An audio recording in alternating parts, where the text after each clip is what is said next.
So hello, finally আমি দেখে নিলাম জিদ্দার বুমেরাং মুভিটা। অ্যান্ড মুভিটা যদি আমি এক লাইনে রিভিউ করি তাহলে এটাই বলবো, it's a pure family entertainer.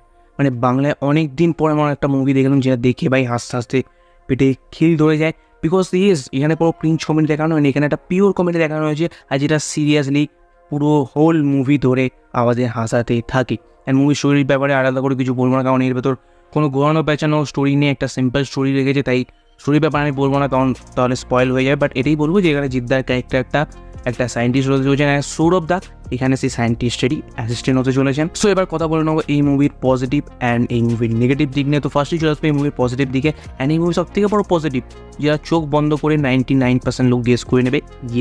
এখানে আমি কমেডির কথাই বলছি। অ্যান্ড আমরা যখন ট্রেলার দেখছিলাম তখনই জানতে পেরে গেছিলাম যে এই মুভিতে আমরা একটা ভালো কমেডি দেখতে চলেছি। অ্যান্ড আমরা একটা ভালো কমেডি এই মুভির মধ্যে দেখেছি, যার মধ্যে কোনো ক্রিঞ্জ কমেডি নেই, একটা পিওর হিউমার ছিল এই মুভির ভেতর। কিছু ফিজিক্যাল কমেডি ছিল, কিছু ওয়ান লাইনার ছিল, পাঞ্চ লাইন ছিল, যেগুলো অ্যাকচুয়ালি ওয়ার্ক করে, অ্যাকচুয়ালি হাসিয়ে দেয়। তো এই মুভির ভেতর খুবই খুবই খুবই ভালো একটা কমেডি রয়েছে। অ্যান্ড এই মুভির সেকেন্ড পজিটিভ দিক হচ্ছে এই মুভিতে থাকা সবার পারফরমেন্স। মানে এই মুভিতে এমন কোনো ক্যারেক্টার নেই যার কমিক টাইমিং দেখলে তোমার হাসি পাবে না। এখানে রদব Dutta is good, Ambarish sir is very good, and Kharaj sir is super as এখানে জিদ্দার কমিক টাইমিং তো কোনো জবাবই নেই।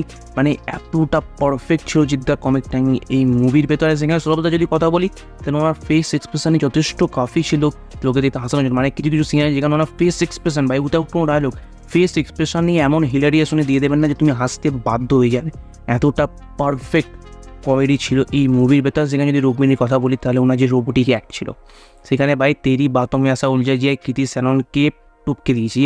মানে যেভাবে রোবটরা অ্যাক্ট করে পারফেক্ট, মানে অন দ্য পয়েন্ট, 1 ইঞ্চ এদিকও নয় 1 ইঞ্চ ওদিকও নয়, একদম পারফেক্ট পারফরমেন্স ছিল রুক্মিণীর রোবটের দিক থেকে। অ্যান্ড থার্ড পজিটিভ পয়েন্ট হচ্ছে অ্যাকশন আর এর ভিএফএক্স। অ্যাকশন যতটুকু আছে ততটুকু আমার বেশ ভালোই লেগেছে। অ্যান্ড তার পাশাপাশি এর যে ভিএফএক্স, অ্যান্ড যারা কম্পেয়ার করছো না তেরি বাতোঁ মে আসা উলঝা জিয়ার ভিএফএক্স সাথে এই বুমেরাংয়ের ভিএফএক্স, তো প্রথম কথা দুটো মুভি আলাদা, সেকেন্ড কথা দুটো মুভির বাজেটও আলাদা। অ্যান্ড মেবি তেরি বাতোঁ মে আসা উলঝা জিয়ার অর্ধেক বাজেটও নয় এই বুমেরাংয়ে, ঠিক আছে, বাট তারপরও কম বাজেটে দাঁড়িয়ে একটা আচ্ছা খাসা ভিএফএক্স আমরা এই মুভিতে দেখতে পেয়েছি। যারা বলছিল রিমেক, বুমেরাং হচ্ছে তেরি বাতোঁ মে আসা উলঝা জিয়ার রিমেক, তো ডাইরেক্ট বলছি কোনো রিমেক নয়, এটা দুটোই ডিফারেন্ট মুভি।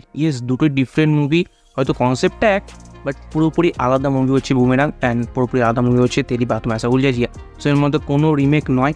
অ্যান্ড সত্যি কথা বলতে যে বুমেরাংয়ের ভিএফএক্স আমার খুবই ভালো লেগেছে।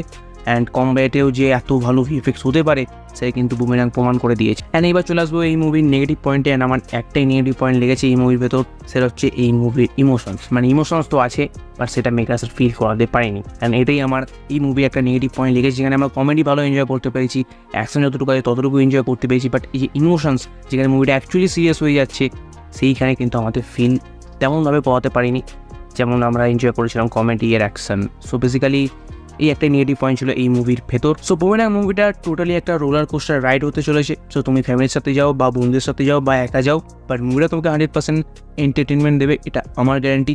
বাকি আমি বুমেরাং মুভিটা দেবো 5-এর ভেতর 4টে স্টার। অ্যান্ড বুমেরাংয়ের পাশাপাশি আমাদের শাকিব খানের তুফানের টাইটেল ট্র্যাক নিয়ে কথা বলেছো, তুমি যাও কি সেই ভিডিওকে চেক আউট করো, তোমার সাথে দেখা ঠিক সেই ভিডিওতে। So by.